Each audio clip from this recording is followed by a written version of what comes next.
Uh, Okay. Now that we're shifting gears, now we're talking about the world of writing and marketing.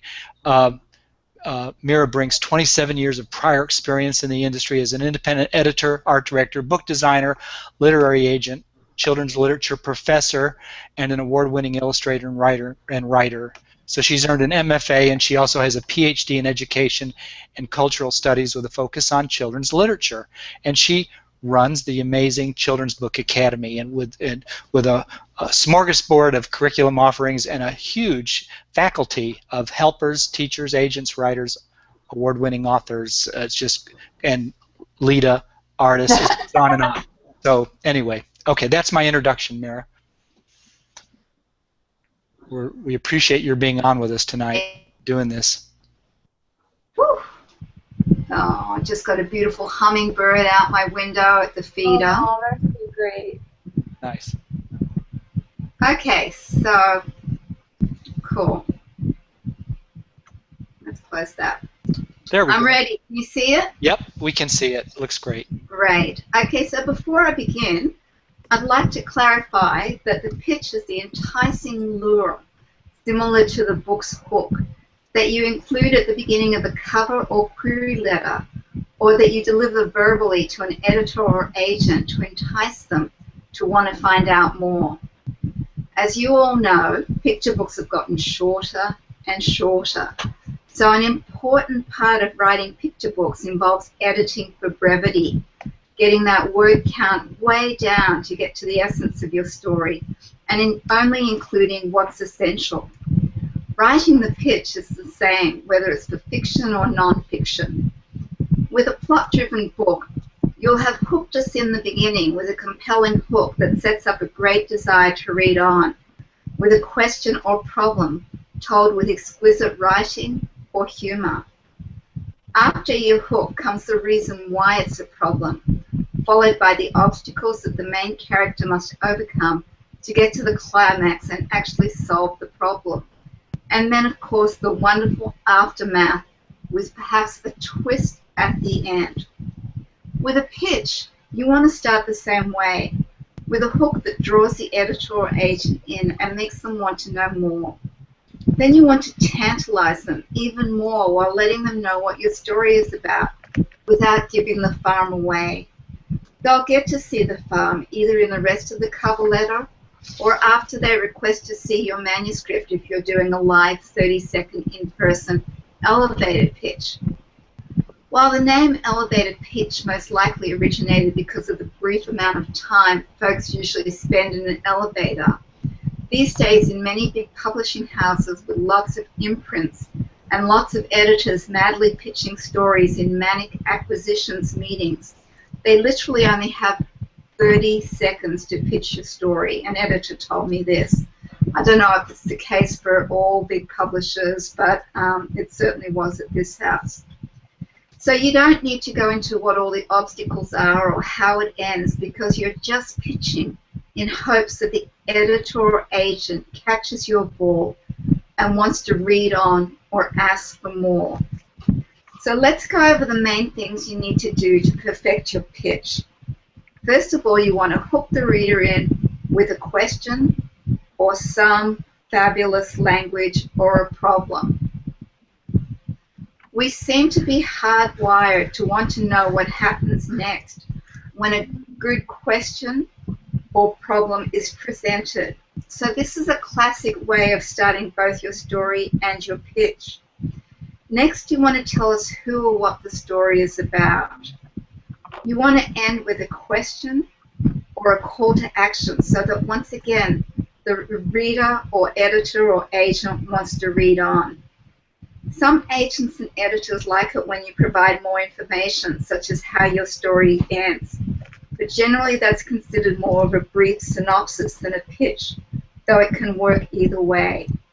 The key is to keep it short, 25 to 60 words or 30 seconds.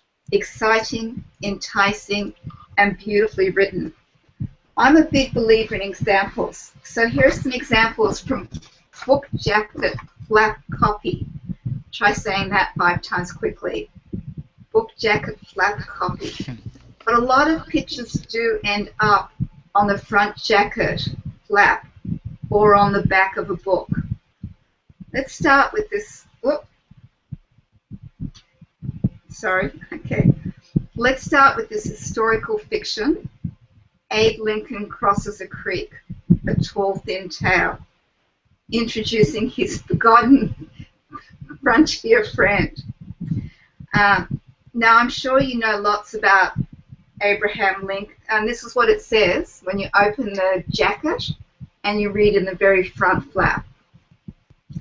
Now, I'm sure you know lots about Abraham Lincoln, the 16th President of the United States, but what you might not know is that Abe would never have become president if it hadn't been for Austin Gollaher. What's that? Never heard of Austin? Our country wouldn't be the same without him. You see, he was Abe's childhood friend, and when Abe went tumbling into the raging, rushing waters of Knob Creek one fateful day, well, luckily Austin was there. Still itching to know more? Why don't you just turn the page and let Deborah and John tell you all about it? So this is an exception to the rule. It's got 100 words, but it starts off by introducing a problem, then tells us what the book is about, and then leaves us with 2 questions that make us want to read on. And it works especially well with the call to action at the end to turn the page. In the cover letter, this might have been something like, still itching to know more? Why don't you keep reading to let Deborah and John tell you all about it? So can you see how this is a very distinctive voice, you know, really engaging the reader with a question. You know, it's in the, it's addressing the reader directly. So, but what you might not know. And so it's very intimate, it's very engaging, it's very compelling. Now let's look at Leonardo the Terrible Monster by Mo Willems. Presenting, and here's the flap copy again, presenting the exceptional tale of an unexceptional monster. Leonardo is truly a terrible monster. Terrible at being a monster, that is. Despite his best efforts, he can't seem to frighten anyone. But when Leonardo discovers the perfect nervous little boy, will he finally scare the tuna salad out of him? Or will he think of something even better? So this is 58 words. This pitch starts off with a problem that makes the reader wonder why Leonardo can't scare anyone. Then we find out what happens next when he meets the nervous little boy. But at the end, the text leaves the reader with 2 questions. Will he finally scare the tuna salad out of him, or will he think of something even better? And then with language like scare the tuna salad, we know that it's going to be funny, and that's a big lure. Next we have monsters on machines. With backhoes and bulldozers, cement trucks and cranes, the busy little monsters in this story dig, dump, hammer, nail, and even squeeze time for an afternoon snore. But what are they building? This book flap is short and to the point, tells us what the book is about with good language and action words, and then it leaves the reader with a question that makes you want to read on. And it's very active. It's stuff that will really appeal to kids, especially young boys. You know, it's got that fabulous combination of monsters and machines. So these are things that the kids love. And then we've got, you know, great language devices like alliteration, backhoes and bulldozers, dig, dump, and even squeeze time for an afternoon snooze. The next example is Sparky. Sparky is a sloth, a pet sloth, and sloths don't know how to fetch or roll over, but they sure know how to play dead. What's an eager pet owner to do? 32. Oh, this is, okay, 29 words. This pitch tells the reader who the book is about, mentioning the problem and the reason for the problem, and then ends with a question. Baby Bear sees blue, with blue jays, brown trout, and yummy red strawberries. Baby Bear's forest is a very colourful home. Join him as he explores the wonders of his lively, leafy world, with Big Mama Bear always at his side. There's a lot of telling us what the story is about, the different creatures that are in Baby Bear's world.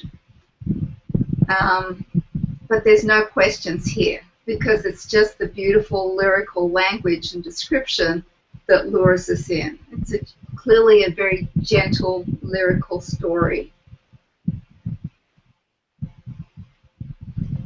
Zombie in Love pitches with humour to entice readers. Mortimer is looking for love, and he's looking everywhere. He's worked out at the gym. If only his arms wouldn't keep falling off. He's tried dance lessons, but the ladies found him to be a bit stiff. He's even been on stalemate.com. How's a guy supposed to find a ghoul? When it seems all hope has died, could the girl of Mortimer's dreams be just one horrifying shriek away? And it's actually only 69 words. That was a mistake there. So this pun-filled pitch explains what the book is about and asks many questions. So it's hard not to want to find out what's going to happen next. And it's just really fun. And Kelly DiPuccio is fabulous. And for our last example, Nino wrestles the world.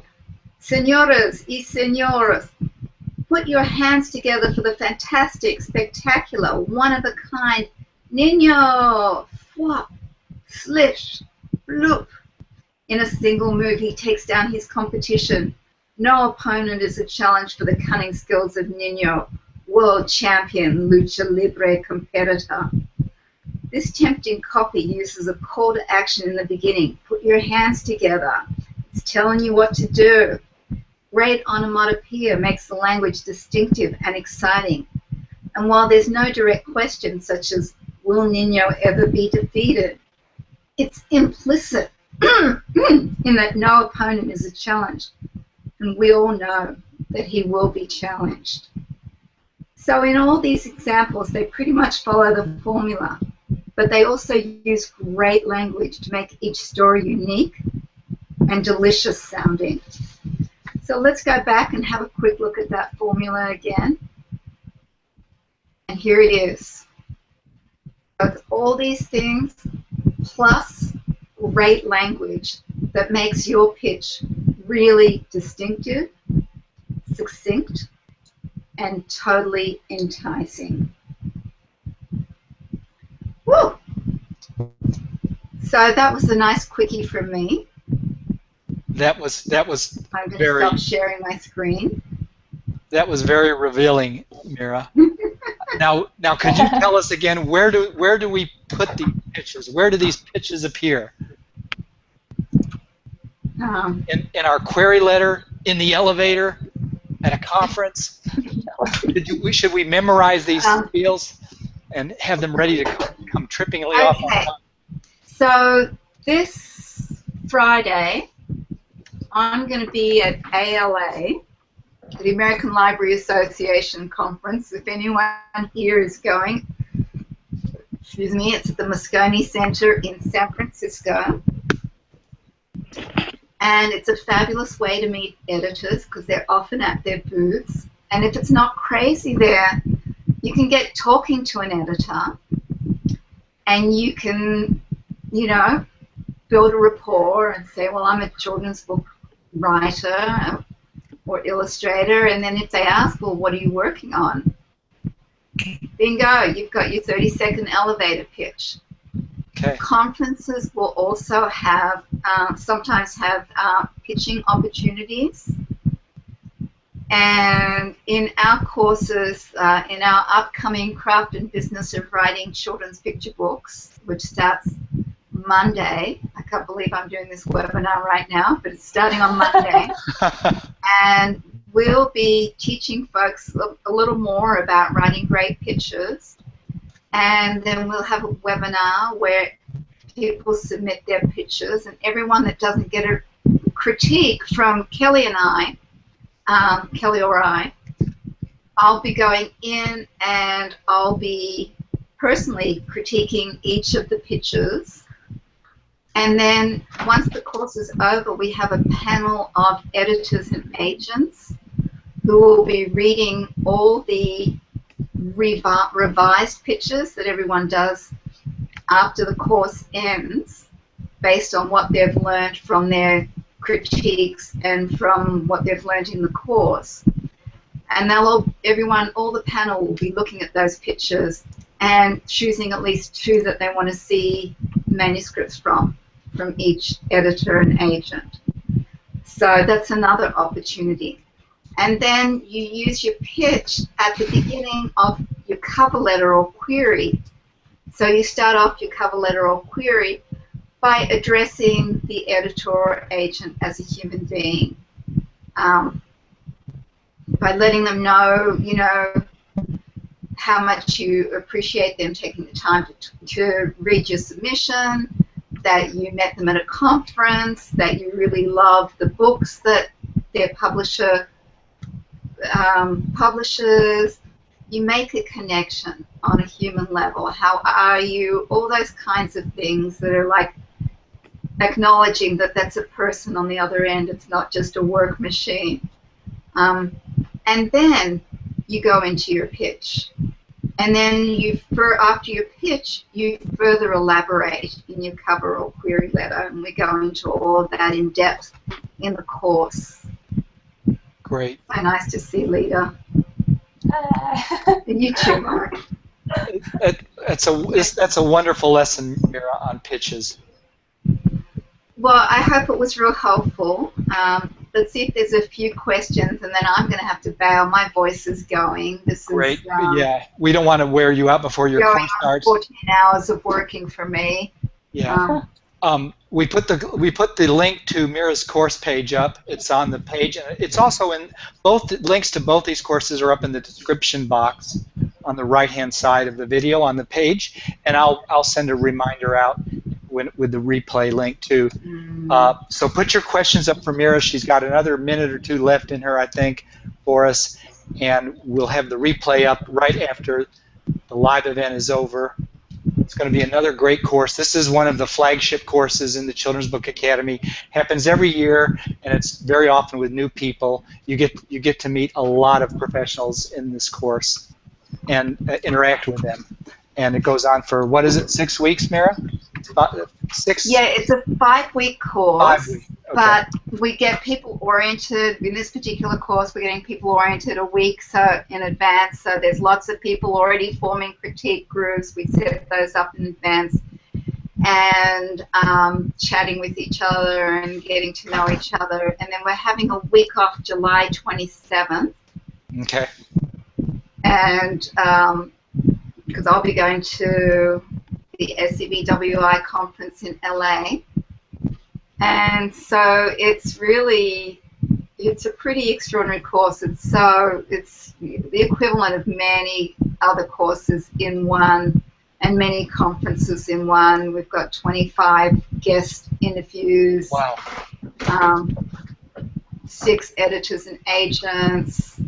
And and there's some pretty big names in there. So it's co-taught by a Random House editor who's actively looking for wonderful picture books, and that's what we'll be doing. We'll be teaching you how to write wonderful picture books. And we've got a lot of illustrators in this course, which is extra cool.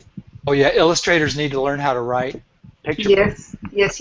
And I also want to give folks a heads up to save September 21st, which is when we'll be doing the Craft and Business of Illustrating picture books.